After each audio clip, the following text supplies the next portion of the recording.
नमस्कार, मैं सवाई सिंह जगूका आज आपकी फेसबुक पर दूसरी क्लास के लिए प्रस्तुत। आज का हमारा टॉपिक जो था वो संविधान का स्वरूप था। संविधान का स्वरूप। कल हमारा जो टॉपिक था वो संविधान की विशेषताएं और आज का टॉपिक है संविधान का स्वरूप। मतलब संविधान क्या है और उसका स्वरूप क्या है, उसके बारे में हम बात करना चाह रहे हैं।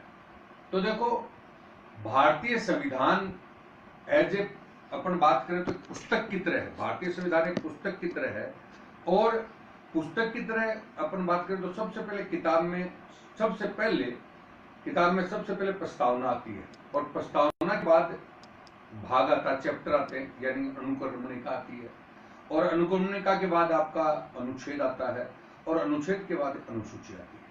अपन कोई भी किताब लेते हैं, कोई भी किताब, तो किताब के अंदर सबसे पहले जो प्रस्तावना है, प्रस्तावना के बाद भाग है और भाग के बाद अनुच्छेद है और अनुच्छेद के बाद अनुसूची है। ये बारे में बात होती। तो सबसे पहले हमारी किताब है, कोई भी किताब है, तो उसमें भी सबसे पहले प्रस्तावना दी होती है। तो प्रस्तावना क्या है, तो मैं नॉर्मल बोलूंगा, वैसे तो इसका अलग से टॉपिक चलेगा। प्रस्तावना जो है वो किसी भी बुक है उसके उद्देश्यों को परिभाषित करती है, साथ में उस बुक की नेचर भी बताती है। तो उद्देश्य और नेचर के बारे में बताने वाली होती है वो कौन होती है? प्रस्तावना होती है। उद्देश्य से मतलब हो गया कि ये किताब हमने किस उद्देश्य के लिए लिखी है, किस उद्देश्य से लिखी है, ये किताब हमने किस उद्देश्य से लिखी है।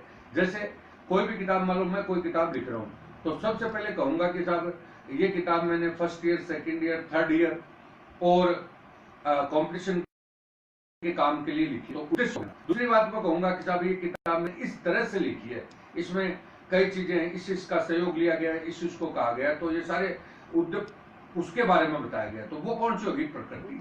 तो सबसे पहले प्रस्तावना हमारे उद्देश्य और प्रकृति के बारे में बतलाता है। उद्देश्य और किसके बारे में बताता है? प्रकृति के बारे में।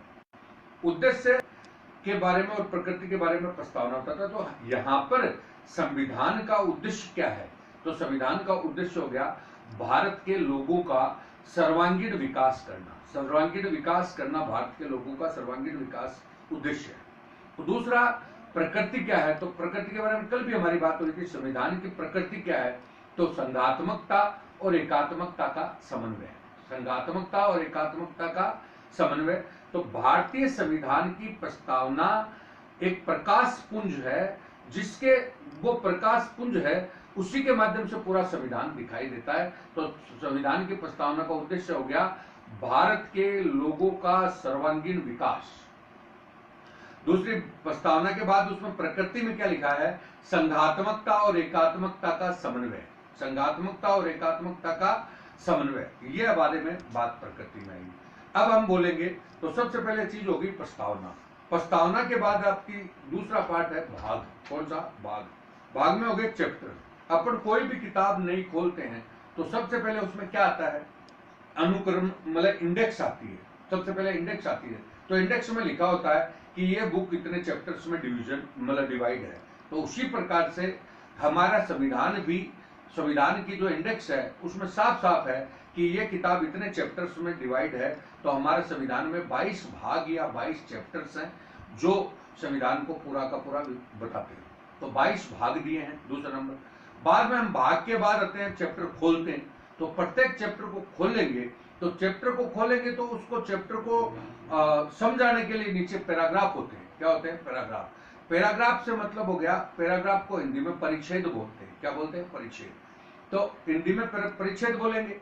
अब हम बोल रहे हैं अनु मीन्स क्या होता है? नीचे। तो चैप्टर को जो पैराग्राफ नीचे समझा रहा है उसको हम क्या बोलते हैं? अनुच्छेद।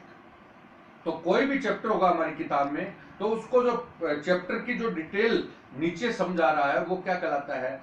अनुच्छेद कहलाता है। तो चैप्टर का जो विस्तार है वो किस में दिया गया है? अनुच्छेद। चैप्टर का विस्तार किस में दिया गया है? अनुच्छेद में। अब आगे अपन बोलेंगे कि हम कोई भी पैराग्राफ को पढ़ रहे हैं तो कई बार उस पैराग्राफ की डिटेल बतानी होती है हमें। तो डिटेल बतानी होती है तो हम ऐसे कहते हैं कि भाई इस सूची में, इस तालिका में देखिए, इस तालिका में इस चीज की डिटेल देखिए। तो अनु मीन्स वो है नीचे, कि पैराग्राफ को नीचे डिटेल से बताने वाली जो सूची है वो क्या कहलाती है? अनुसूची। इस प्रकार से संविधान में 4 पार्ट हैं। पहला नंबर है प्रस्तावना, दूसरा नंबर है भाग, तीसरा नंबर है अनुच्छेद और चौथा नंबर है अनुसूची। तो प्रस्तावना की जो डिटेल कर रहा है वो कौन कर रहा है? भाग कर रहा है, भाग मतलब चैप्टर कर रहा है, और चैप्टर की डिटेल कर रहा है वो कौन कर रहा है? अनुच्छेद कर रहा है, और अनुच्छेद की डिटेल कौन कर रहा है? अनुसूची कर रहा है। तो हमारा संविधान 4 भागों में बट गया, प्रस्तावना, भाग, अनुच्छेद और अनुसूची। अब मैं बोलूंगा कि भारतीय संविधान में 22 तो भाग है। भाग कितने हैं? 22 भाग हमारे संविधान में दिए हुए हैं, और अभी उसके बाद 4 उपभाग जुड़ गए। 4 क्या जुड़ गए? उपभाग, मतलब जो चैप्टर थे उसके सब चैप्टर बन गए 4। तो 22 भारतीय संविधान में कितने भाग हैं? तो 22, और उसके उपभाग कितने हैं? 4। उपभाग कितने हो गए? 4। 22 भाग और उपभाग हो गए 4। अब मैं एक बार बोलूंगा उपभाग के बारे में, जैसे बता देता हूं। 4 क में मूल कर्तव्य दे रखे, 4 क में मूल कर्तव्य दे रखे। 9 क में नगरपालिका दे रखी है। 9 ख में सहकारिता दे रखा है। 14 क में आपका प्रशासनिक न्यायाधिकरण दे रखा है। प्रशासनिक न्यायाधिकरण, वापस बोल रहा हूं, भारतीय संविधान में कुल भाग 22 है। कुल भाग कितने हैं? 22, और उपभाग कितने हैं? 4 उपभाग में पहला उपभाग 4 क है, जिसको हम मूल कर्तव्य बोलते हैं, और जिसमें मूल कर्तव्य दिया गया है। 9 क जिसमें कौन सा? नगरपालिका दी हुई है, और 9 ख जिसमें सहकारिता दे रखा है, और 14 क में आपका प्रशासनिक न्यायाधिकरण यानी कैट रेट दे रखी है। तो ये आपके 4 उपभाग हो गए। अब देखिए, उपभाग है वो संविधान संशोधन के माध्यम से ही जोड़ा गया है। तो मैं बोलूंगा सबसे पहले 4 क में मूल कर्तव्यों का प्रावधान है। इसका मूल कर्तव्यों का प्रावधान कौन से में है? 4 क में। तो ये 42वें संविधान संशोधन के द्वारा मूल कर्तव्य जोड़े गए थे, जिसे भारतीय संविधान के कौन से भाग में रखा गया? 4 क। बाद में हम बोल रहे हैं 9 क में नगरपालिका। तो 74वें संविधान द्वारा नगरपालिका वाला टॉपिक जोड़ा गया, जिसको भाग कौन से में रखा गया? 9 क में। बाद में 97वां संविधान संशोधन, कौन सा? 97वां, उसमें सहकारिता को जोड़ा गया। किसको जोड़ा गया? सहकारिता। 9 ख, उसको किस में रखा गया? 9 ख में। 9 ख, सहकारिता को 9 ख में रखा गया। तो इस प्रकार से हो गए कर्तव्यों का प्रावधान है। किसका प्रावधान है? मूल कर्तव्य। बाद में 74वें संविधान संशोधन द्वारा 9 ख जोड़ा गया, जिसमें 9 क जोड़ा गया, जिसमें नगरपालिका का प्रावधान है। और 97वां संविधान संशोधन के द्वारा सहकारिता जोड़ा गया, जिसका 9 ख में प्रावधान है। किसमें? 9 ख।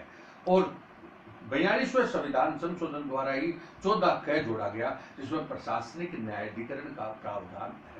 इस प्रकार से हम कह सकते हैं कि हमारे भारतीय संविधान में 22 तो क्या है? भाग, और 4 क्या है? उपभाग, जो अलग अलग उपभाग मैंने विस्तार से बताए। अब मैं बताऊं, भाग को जो डिटेल कर रहा है वो क्या होता है? अनुच्छेद होता है। भाग को डिटेल करता है वो कौन होता है? अनुच्छेद। तो अनुच्छेद हमारे भारतीय संविधान में अनुच्छेद 395 है। 395 अनुच्छेद है, और 395 के बाद अलग अलग समय पर उप अनुच्छेद जोड़ दिए गए। तो लगभग 50 क्या है? उप अनुच्छेद है। तो इसलिए कई बार बोलते हैं कि भारतीय संविधान में मूल अनुच्छेद कितने हैं? तो 395। भारतीय संविधान में मूल अनुच्छेद कितने हैं? 395। और वर्तमान में संख्या के आधार पर बोले तो आपके कितने हैं? 445। लेकिन अनुच्छेद आज भी 395 है, और शुरुआत में भी कितने हैं? 395।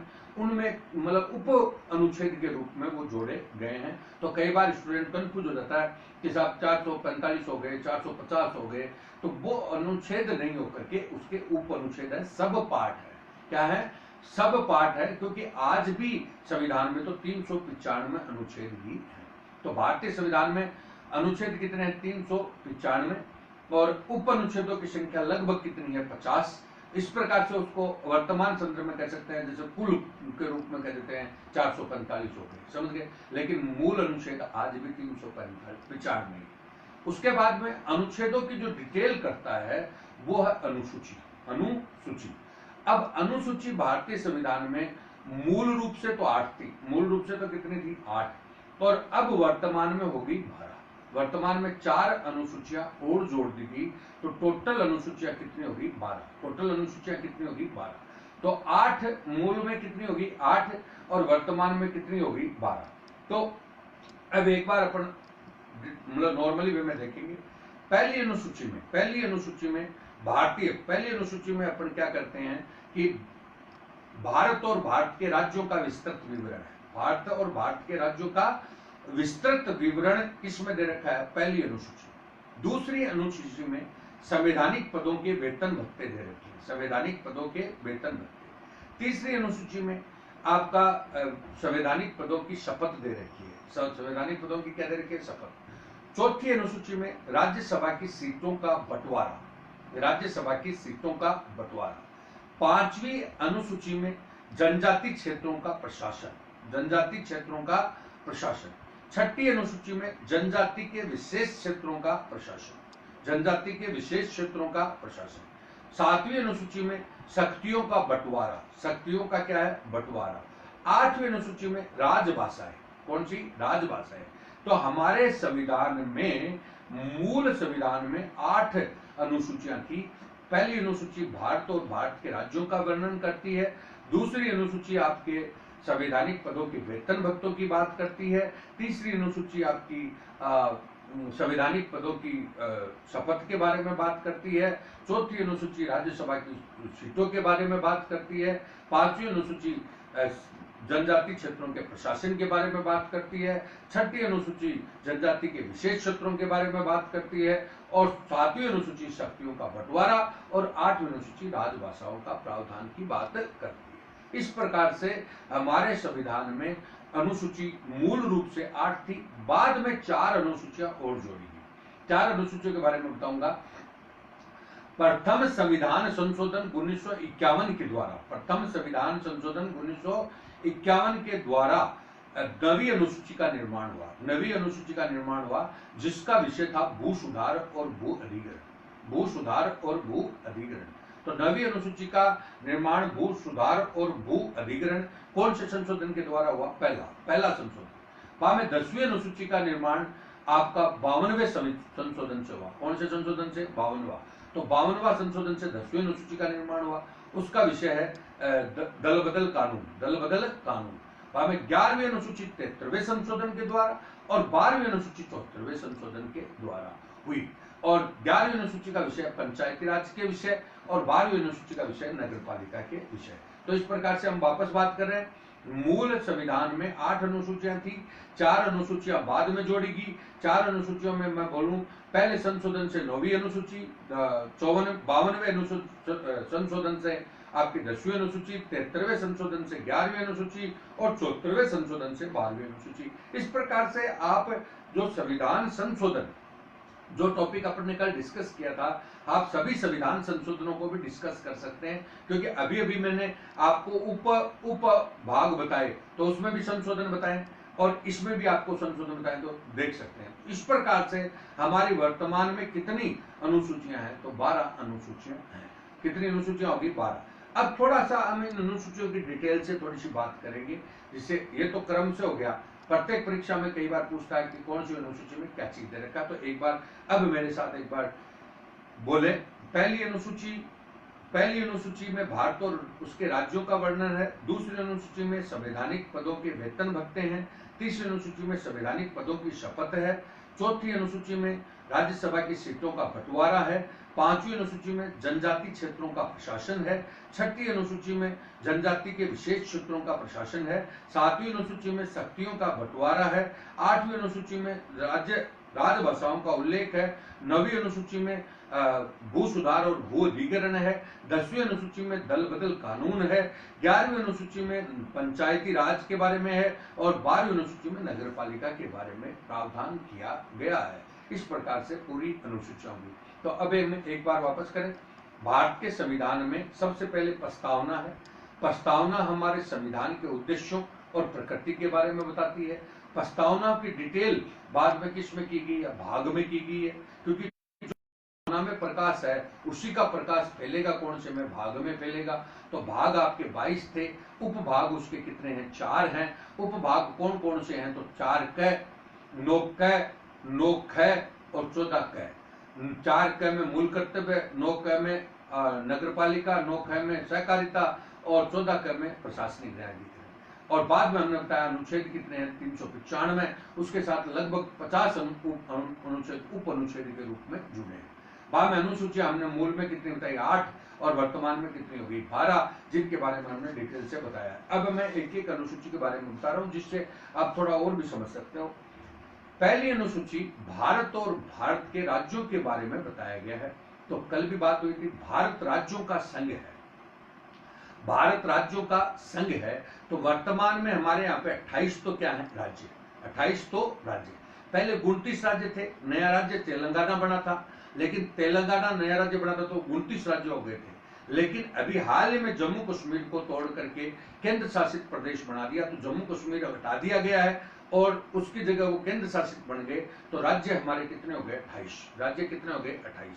अब पहले केंद्र शासित प्रदेश 7 थे, लेकिन 2 केंद्र शासित प्रदेश जम्मू कश्मीर वाले बना दिए, लद्दाख और आपका कौन सा हो गया, जम्मू कश्मीर, लद्दाख और जम्मू कश्मीर। इस प्रकार से कितने हो गए थे, केंद्र शासित प्रदेश 9 हो गए थे। लेकिन हाल ही में दमनदीप और दादरा नगर हवेली को एक कर दिया गया, तो इस प्रकार से वापस जो केंद्र शासित प्रदेश है वो 8 रह गए।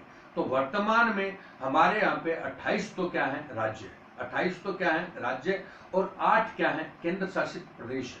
8 केंद्र शासित प्रदेश है, तो 28 राज्य प्लस 8 केंद्र शासित प्रदेशों का संघ ही क्या है, भारत। 28 राज्य प्लस 8 केंद्र शासित प्रदेशों का संघ ही क्या है, भारत। इस प्रकार से हमारे राज्यों का निर्माण, मतलब कौन सी अनुसूची में दे रखा है, पहली। तो अब हम बात वापस करेंगे। काफी फेरबदल हुआ है। पहले 29 राज्य थे, तेलंगाना 29वां स्टेट था, बाद में अभी हाल ही में जम्मू कश्मीर में संशोधन करके जम्मू कश्मीर को केंद्र शासित बना दिया, तो राज्य कितने हो गए, 28, और केंद्र शासित प्रदेश 7 से कितने हुए, 9 के बाद दादरा नगर हवेली और दमनदीप को क्या कर दिया, मिला दिया, तो इस प्रकार से कितने हो गए, 8। तो हमारे भारत में, भारत क्या है, तो भारत 28 राज्य और 8 केंद्र शासित प्रदेशों का समूह है, जिसका प्रावधान डिटेल से अनुसूची 1 में किया गया है। ये पहली अनुसूची है। अनुसूची 2, अनुसूची 2 में हमारे संवैधानिक जो पद हैं, संवैधानिक पदों के वेतन भत्तों का उल्लेख किया गया। संवैधानिक पदों के वेतन भत्तों का उल्लेख किया गया। जैसे हमारे संवैधानिक पद राष्ट्रपति हैं, उपराष्ट्रपति हैं, सर्वोच्च न्यायालय के न्यायाधीश हैं, आपका केग है। तो इन सब के वेतन भत्तों के बारे में कौन से अनुसूची में बताया गया है, तो अनुसूची नंबर 2 में बताया गया। अनुसूची 3 में संवैधानिक पदों की शपथ बताई गई है कि संवैधानिक रूप से, मतलब संविधान में जो पद हैं उनकी वो अपनी शपथ किसके समक्ष लेंगे और किस प्रकार से लेंगे, यानी उसका प्रारूप क्या होगा। तो संवैधानिक पद के प्रारूप के बारे में आपका संवैधानिक पद के प्रारूप के बारे में अनुसूची 3 में बताया गया। लेकिन इसमें एक ध्यान रखने वाली बात है, राष्ट्रपति और राज्यपाल की शपथ का प्रारूप अनुसूची 3 में नहीं दिया गया है। अनुसूची 3 में नहीं दिया गया। राष्ट्रपति और राज्यपाल की शपथ का प्रारूप उन्हीं के अनुच्छेदों में दिया गया है, इसमें प्रावधान नहीं है। एक बार आरएस 2013 में क्वेश्चन आ गया कि तीसरी अनुसूची में सभी लोगों की शपथ का प्रावधान है, तो सभी लोगों की शपथ का प्रावधान नहीं है। राष्ट्रपति और राज्यपाल की शपथ का प्रावधान अनुसूची में 3 में नहीं है। तो यह 3 बात होगी। अब चौथी बात है राज्यसभा की सीटों का बंटवारा। राज्यसभा की सीटों का बंटवारा, तो राज्यसभा की, हमारी राज्यसभा में टोटल 250 सीट है, 238 हमारे राज्यों से आती है, 12 राष्ट्रपति मनोनीत करता है। अब 238 जो राज्य से आती है, तो कौन से राज्य से कितनी आती है उसके बारे में जो प्रावधान किया गया है, उसके बारे में जो प्रावधान किया गया है वो अनुसूची कौन से में किया गया है, अनुसूची 4 में किया गया। जैसे राजस्थान में राज्यसभा की सीट कितनी है, 10, तो इस बात का जो उल्लेख है वो कौन सी अनुसूची में दे रखा है, 4। तो अनुसूची 4 में राज्यसभा की सीटों का बंटवारा किया गया। ट्राइबल सब प्लान जो बेल्ट है, तो उस बेल्ट के बारे में बताया गया कि उनका प्रशासन कैसे होगा। अब उसके अंदर बाद में 6ठी अनुसूची है, उसमें बताया कि जनजाति क्षेत्रों में भी कुछ विशेष क्षेत्र हैं, जैसे असम, मेघालय, मतलब 4 राज्य हैं, वो उनका प्रावधान अलग से दिया गया। कौन से में? जनजाति के विशेष क्षेत्रों का प्रावधान, जो अनुच्छेद 371 में भी जिनका प्रावधान है। तो जनजाति क्षेत्रों का प्रावधान कौन से अनुच्छेद में? जनजाति क्षेत्रों का प्रावधान कौन से अनुसूची में हो गया? तो मैंने कल बताया था कि हमारा भारत एक संघात्मक राज्य है। कौन सा राज्य है? संघात्मक। संघात्मक का मतलब है केंद्र के साथ साथ राज्यों का भी स्वतंत्र अस्तित्व है। केंद्र के साथ साथ राज्यों का भी यहाँ पे स्वतंत्र अस्तित्व देखने को मिलता है। तो केंद्र और राज्य में शक्तियों का आपस में क्या हुआ है? बंटवारा हुआ है। तो शक्तियों का बंटवारा अनुसूची 7 में डिटेल से दिया गया है। जैसे शक्तियों का बंटवारा में हम बात करें तो सबसे पहले संघ सूची है। कौन सी? संघ सूची। संघ सूची पर कानून बनाने का अधिकार केंद्र सरकार को होता है, और यह सूची हमने कनाडा से ली है। और इसमें मूल रूप से 97 विषय हैं। कितने विषय? 97। तो 97 विषयों का उल्लेख संघ सूची में दिया गया है। बाद में हम बोल रहे हैं राज्य सूची। तो राज्य सूची में पर कानून कौन बनाता है? राज्य सरकार बनाती है। तो राज्य सरकार, ये भी हमने कहां से ली है? कनाडा से ली है। लेकिन राज्य सूची पर में मूल रूप से आपके कितने? 66 है। बाद में अपन बोले समवर्ती सूची। समवर्ती सूची हमने ऑस्ट्रेलिया से ली है। तो समवर्ती सूची पर कानून बनाने का अधिकार केंद्र और राज्यों को, दोनों को है। और अंततः पावर किसके पास है? केंद्र के पास। वैसे राज्यों को दे रखा है, लेकिन अंततः केंद्र उस पर कानून बना सकता है। तो समवर्ती सूची में मूल रूप से 47 विषय है। बाद में कुछ संशोधन होते गए हैं, जिनका आगे अपन उल्लेख करेंगे। तो ये आपका संघ सूची, राज्य सूची और समवर्ती सूची का प्रावधान अब अनुसूची 7 में किया गया है। संघ सूची में 97 विषय जिन पर कानून बनाने का अधिकार केंद्र को है, यह सूची हमने कनाडा से ली है। और राज्य सूची में 66 विषय जिन पर कानून बनाने का अधिकार राज्यों को है, जिसमें आपके 66 विषय हैं। उनमें 97, संघ सूची में 97, तो इसमें कितने? 66। और समवर्ती सूची पर कानून बनाने का अधिकार दोनों को है, जो हमने ऑस्ट्रेलिया से ली है। इसमें 47 विषय, 47 विषय। इस प्रकार से संघ सूची, राज्य सूची और समवर्ती सूची का प्रावधान किया गया। अब अथवा में एक चीज और बता देता हूं, एक अवशिष्ट शक्तियां भी होती हैं। अवशिष्ट शक्तियां, अवशिष्ट का मतलब हो गया ऐसे विषय जो संघ सूची, राज्य सूची और समवर्ती सूची में आने से रह गए हैं, वो एक बचे हुए विषय होते हैं। और अवशिष्ट विषयों पर कानून बनाने का अधिकार केंद्र सरकार को दिया गया है। तो इस प्रकार से सूचियां सामान्यतः 3 ही हैं, और अवशिष्ट विषय भी हमने कहां से लिया है? कनाडा से लिया है। तो अब एक बार बोलूंगा, इसमें कई क्वेश्चन बनते हैं। संघ सूची, राज्य सूची और अवशिष्ट विषय, ये तो हमने कहां से लिया? कनाडा से। और समवर्ती सूची हमने कहां से ली? ऑस्ट्रेलिया से। संघ सूची में मूल विषय कितने हो गए? 97, मतलब 97। और राज्य सूची में कितने हो गए? 66। और समवर्ती सूची में आपके 47। इस सारी डिटेल को कहां पर दिया गया? तो 7वीं अनुसूची में दिया गया। तो इस प्रकार से 7वीं अनुसूची का प्रावधान है। अब हम आगे बोल रहे हैं 8वीं अनुसूची। 8वीं अनुसूची में हमारी राजभाषाएं बताई गई है। कौन सी? राजभाषाएं। राजभाषाओं का उल्लेख 8वीं अनुसूची में दिया गया है। तो 8वीं अनुसूची में राजभाषाओं का उल्लेख दिया है। हमारा मूल संविधान में राजभाषाएं 14 थी। कितनी थी? 14। और वर्तमान में हमारी कितनी राजभाषाएं? 22 राजभाषाएं। और 22 राजभाषाएं का टोटल उल्लेख कौन सी अनुसूची में है? तो 8वीं अनुसूची में दे रखा है। तो 8वीं अनुसूची में कुल राजभाषाएं कितनी है? राजभाषाएं कितनी है?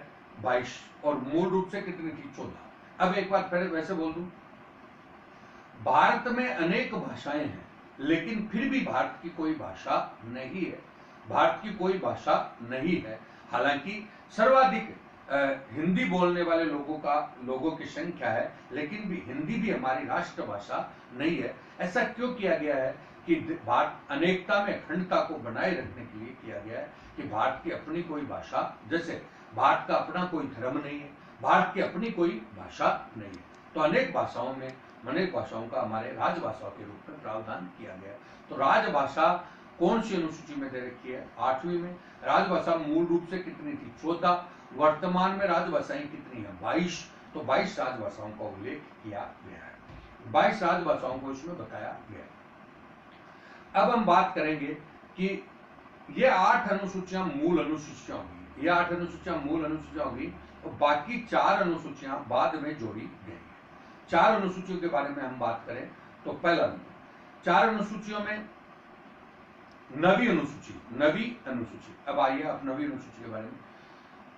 नवी अनुसूची प्रथम संविधान संशोधन 1951 के द्वारा जोड़ी गई। इसका विषय है भू सुधार एवं भू अधिग्रहण। भूमि सुधार के लिए अगर भूमि का अधिग्रहण किया जाता है तो भूमि का अधिग्रहण किया जाता है, इसके बारे में प्रावधान है। इस अनुसूची को न्यायालय में चुनौती नहीं दी जा सकती। क्यों? क्योंकि भूमि का सुधार करने के लिए अगर भूमि का अधिग्रहण किया जाता है तो उसको न्यायालय में हम चुनौती नहीं दे सकते। तो यह अनुसूची है, उसको कहा गया कि इसमें जो कानून बने हैं उसको न्यायालय में आप चुनौती नहीं दे सकते। तो मैं वापस बोलूंगा, नवी अनुसूची का विषय है भू सुधार एवं भू अधिग्रहण। ये पहले संविधान संशोधन 1951 के द्वारा जोड़ी गई, 1951 के द्वारा जोड़ी गई। इसमें किसी भी प्रकार का न्यायालय में इसे किसी प्रकार से चुनौती नहीं दी जा सकती और जो विषय इसमें डाल दिया जाता है वो डाल दिया जाता है, उसके लिए कोई चुनौती नहीं। लेकिन सर्वोच्च न्यायालय ने इसकी समीक्षा की कि 1973 के बाद 73 के बाद के मामले हैं उनको चुनौती दी जा सकती है। तो लेकिन जो मूल विषय हैं उनको चुनौती नहीं दी जा सकती। तो मूल विषयों में भू सुधार और भू अधिग्रहण। भू सुधार का मतलब एक बार बताऊंगा। देखो, ये अनुसूची क्यों बनाएगी, कैसे बनाएगी, उसको थोड़ा सा ध्यान दीजिएगा। भारत अपने आप में अलग अलग राज्यों और रियासतों में बटा हुआ था और विशेषतर रियासतों में बटा था। रियासतों में राजा महाराजाओं का राज था, रियासतों में राजा महाराजाओं का राज था और सारी की सारी जो जमीन थी वो राजा महाराजाओं की जमीन थी। राजा महाराजाओं की क्या थी? जमीन। अब राजा महाराजाओं की जमीन हम एकीकरण तो कर लिया गया, लेकिन जमीनें अधिकांश तक किसके पास रहेगी? राजा महाराजाओं के पास। जिससे वही बात हो गई, एक असंतुलन हो गया, समाज मतलब असंतुलन हो गया कि जो भूमिपति है वो उनका आधिपत्य हो गया। और भारत जवाहरलाल नेहरू थे, वो मूल रूप से समाजवाद से क्या थे? प्रभावित थे। तो समाजवाद को ध्यान में रखते हुए उन्होंने देखा कि भूमि का सुधार होना चाहिए। भूमि का सुधार मतलब जो कोई भी व्यक्ति है उसकी एक लिमिटेशन होनी चाहिए कि उसके पास इससे ज्यादा जमीन नहीं हो। तो भूमि सुधार कानून बनाएंगे तो उसमें जैसे हदबंदी और चकबंदी बनाएगी। हदबंदी मतलब एवरेज से ज्यादा जमीन, जो भी निर्धारित जमीन है उससे ज्यादा जमीन नहीं होनी चाहिए किसी के पास। और चकबंदी बिखरे हुए खेत वगैरह हैं उनको एक करने का प्रावधान था। तो भूमि सुधार कानून बनाया गया और इसी के तहत एक कानून आगे बनाया गया था काश्तकारी अधिनियम। कौन सा? काश्तकारी। कि जो किसान खेती कर रहा है वो ही, जो किसान किसी जमीन पर खेती कर रहा है वही उसका मालिक होगा। तो सभी को जमीन देने के लिए, सभी पे जमीनों का बंटवारा करने के लिए ये मतलब अनुसूची बनाएगी। तभी इसमें प्रावधान किया गया है कि इसको न्यायालय में चुनौती नहीं दे सकते।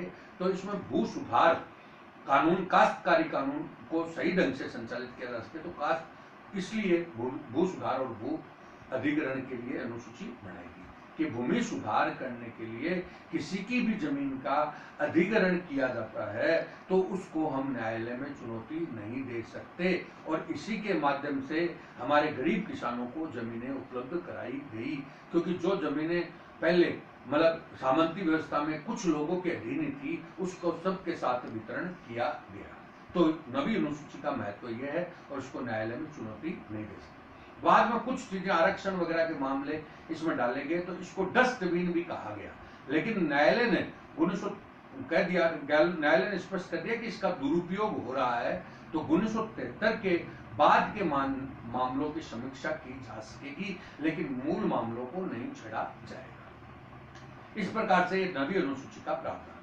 बाद में 10वीं अनुसूची आई। कौन सी? 10वीं अनुसूची 52वें संविधान संशोधन 1985 के तहत है। 52वें संविधान संशोधन 1985 राजीव गांधी के द्वारा लाया गया और इसमें दल बदल कानून बनाया गया। दल बदल कानून बनाया गया। ये कैसे आया? देखिए, दल बदल, कोई भी राजनीतिक दल अपनी विचारधाराओं पर चुनाव लड़ता है और उस विचारधाराओं को लाइक करके लोग उसको वोट देते हैं। लेकिन वह जो व्यक्ति चुनकर आता है वो अपने स्वार्थों के लिए कोई भी दल में मतलब चुनकर आने के बाद किसी भी दल में शामिल हो जाता है, तो ये लोकतंत्र के ऊपर आघात है, जनता के साथ क्या है, विश्वासघात है। इसको कंट्रोल करने के लिए दल बदल कानून बनाया गया। दल बदल कानून बनाया गया और दल बदल कानून को 10वीं अनुसूची में विस्तृत रूप से डाला गया।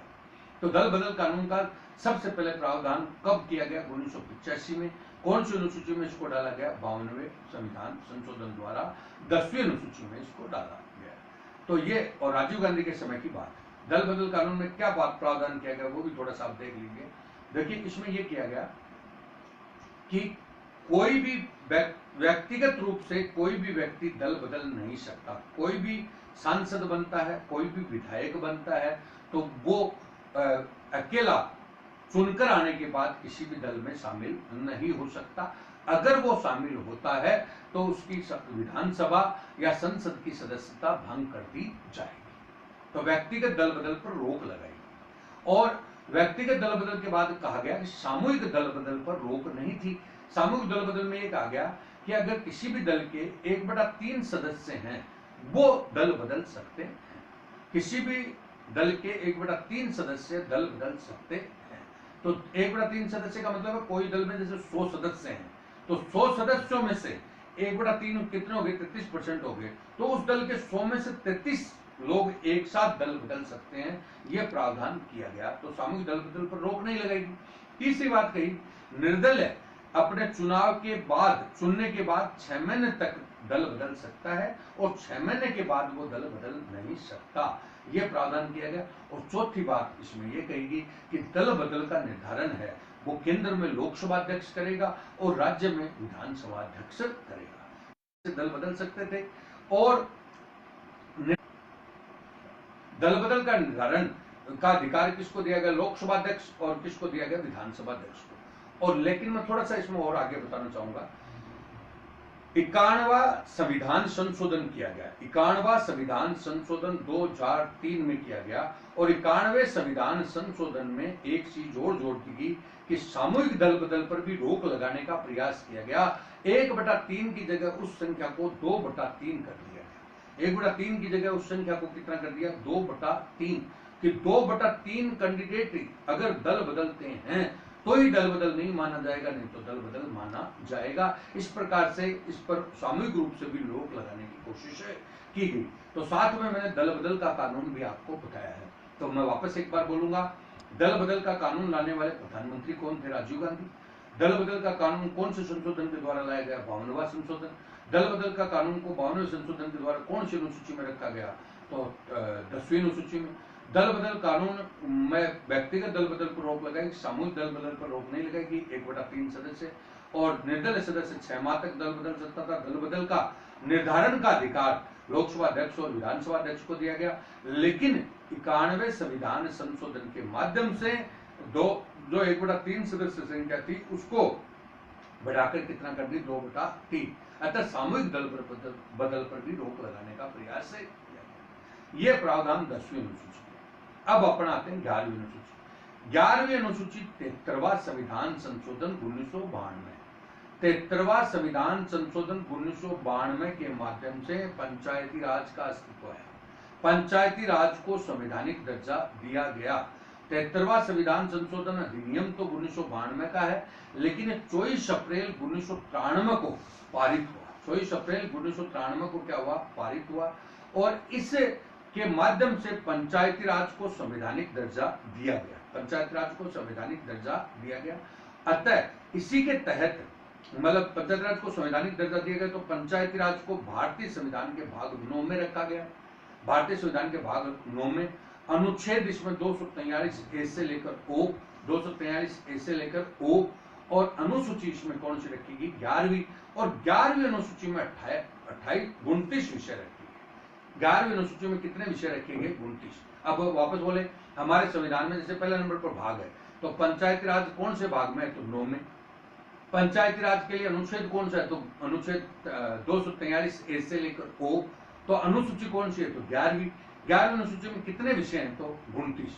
अच्छा, आप विषय की बात करोगे, विषय से तात्पर्य से है कि ये पंचायती राज को जो संवैधानिक दर्जा दिया गया, उसी के साथ आप ये कह सकते हैं कि हमारे देश में पहले दो सरकारें थी, एक केंद्र सरकार है, एक कौन सी, राज्य सरकार। तो राज्य सरकार के अंतर्गत एक तीसरी सरकार आई जिसको हम स्थानीय सरकार बोल सकते हैं। कौन सी सरकार बोल सकते हैं? स्थानीय, लोकल गवर्नमेंट। अतः बात हो गई, संघ सूची पर कानून बनाने का अधिकार किसको है? केंद्र को। राज्य सूची पर कानून बनाने का अधिकार किसको है? राज्य को। उसी प्रकार से इन 29 विषयों पर कानून बनाने का अधिकार किसको है? पंचायत। तो यह उसी प्रकार से तीसरी सरकार आ गई। तो इस 11वीं अनुसूची में पंचायती राज के 29 विषयों का उल्लेख है जिन पर कानून बनाने का अधिकार इन पंचायतों को दिया जाना चाहिए। ये बात प्रावधान की गई। तो संशोधन कौन सा था? 73वां संशोधन 1900 कब का है? 92 का। ये पारित कब हुआ? 24 अप्रैल 1993 को। और इसमें इसको बाद में संवैधानिक दर्जा दिया गया। तो कौन से भाग में रखा गया? 9 में। और अनुच्छेद कौन सा था? 243 ए से लेकर के क्या हो गया? ओ। और अनुसूची कौन सी थी? तो 11वीं अनुसूची में विषय कितने थे? तो 29। ये बात इसमें रखी। तो यह आपकी 11वीं अनुसूची का प्रावधान हो गया। 11वीं अनुसूची का प्रावधान हुआ। अब 12वीं अनुसूची आती है। 12वीं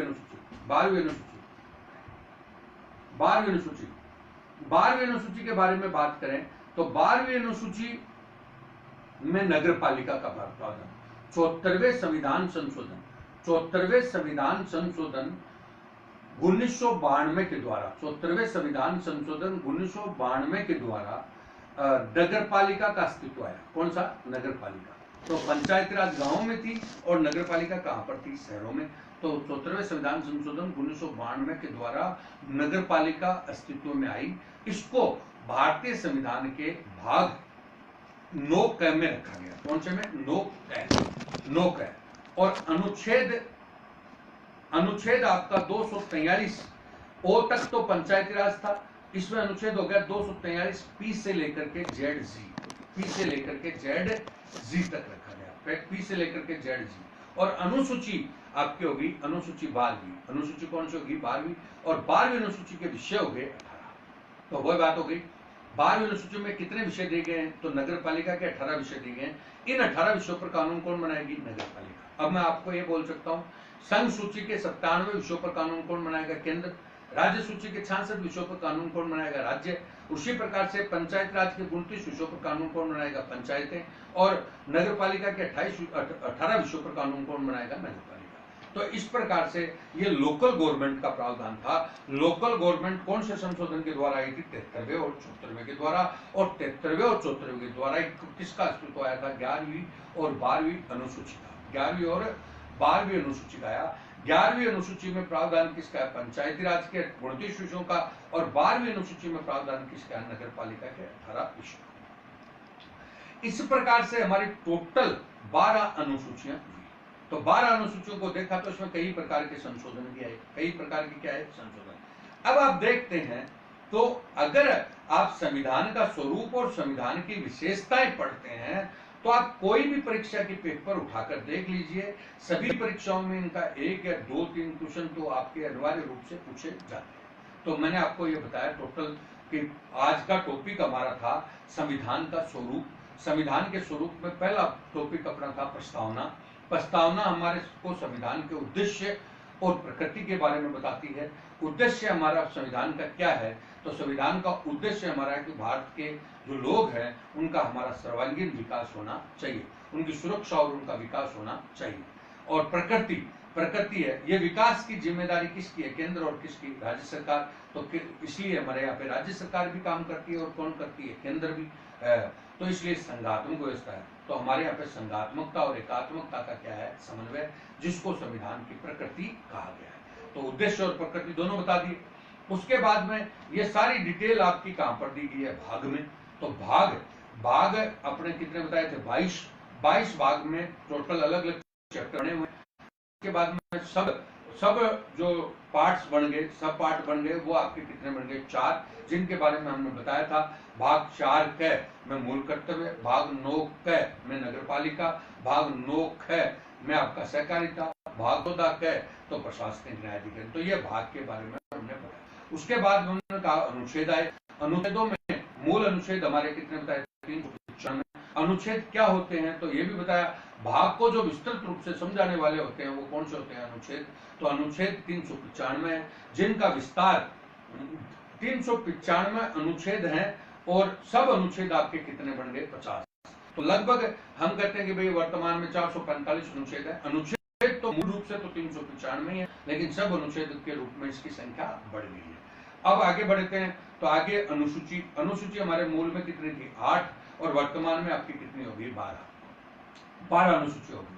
अब हमने बताया 12 अनुसूचियों का क्रम क्या है, तो पहले अनुसूची में भारत और उसके क्या है राज्य, दूसरी अनुसूची में संवैधानिक पदों के वेतन भत्ते, तीसरी अनुसूची में संवैधानिक पदों की शपथ, चौथी अनुसूची में राज्यसभा की सीटों का बंटवारा, पांचवी अनुसूची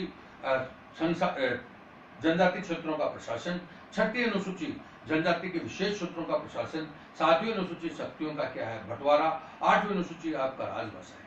बाद में 9वीं अनुसूची में भू सुधार और भू अधिग्रहण, 10वीं अनुसूची में आपका दल बदल कानून और 11वीं अनुसूची में आपका पंचायत राज के 29 विषय और 12वीं अनुसूची में नगर पालिका के 18 विषय। इस प्रकार से हमने सारा का सारा टॉपिक इसमें बताया। अब आप देखते हो तो विभिन्न संविधान संशोधन भी आगे संशोधन देखो, 42वां संविधान संशोधन को हमने कल बताया था लघु संविधान कहा जाता है। क्या कहा जाता है? लघु संविधान। उस 42वें संविधान संशोधन के माध्यम से हमारे मूल कर्तव्य जोड़ेंगे। क्या जोड़ेंगे? मूल कर्तव्य। उसी 42वें संशोधन के माध्यम से अभी बताया प्रशासनिक न्यायाधिकरण जोड़ा गया। ठीक है, अभी आप आगे बढ़ते हो तो ये 42वां, 73वां और 74वां संशोधन। 73वां से कौन सी आई? पंचायती राज, और 74वें से कौन सा आया? नगर पालिका। बाद में आपको बताया था 97वां संशोधन। तो 97वां संशोधन के माध्यम से क्या है? सहकारिता। क्या है? सहकारिता। पहले संशोधन के माध्यम से क्या आया था? तो 9वीं अनुसूची का निर्माण। 52वें संशोधन से कौन सा आया था? तो दल बदल का कानून, दल बदल कानून। इस प्रकार से हमने सारी चीजों की डिटेल को बताया है। तो कल का टॉपिक जो हमारा था वो था संविधान की विशेषताएं, संविधान की विशेषताएं।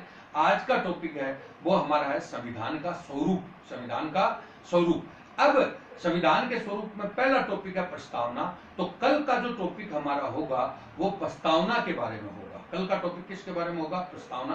कल मैं एक चीज आपके साथ करूंगा कि आपको पहले क्लास शुरू होने से पहले उसका एक नोट्स के रूप में उस पर डालूंगा। नोट्स